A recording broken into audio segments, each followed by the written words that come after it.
আসসালামু আলাইকুম। আজকে তৈরি করে দেখাবো মাছের ডিম। মাছের ডিম কীভাবে খুব সহজে রান্না করা যায় তা আজকে আমরা শিখব।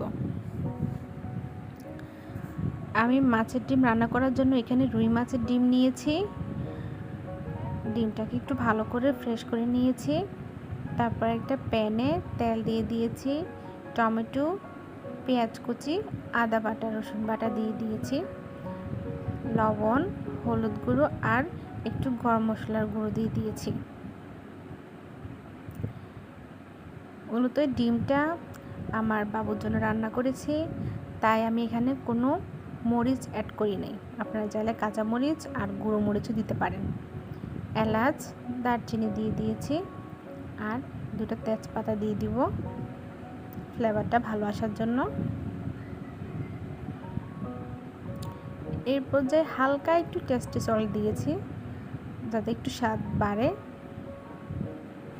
মশলাটা প্রায় কষিয়ে উঠেছে, এখন ডিমটাকে অ্যাড করে দিব এবং ভালোভাবে ডিমটা মিক্স করে নিব।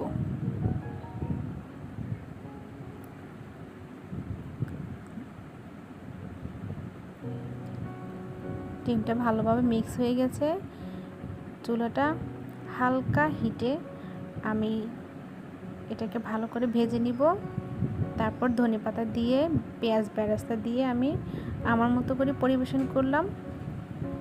রেসিপিটা দেখে ফলো করে কেমন হয়েছে জানাবেন কমেন্টে।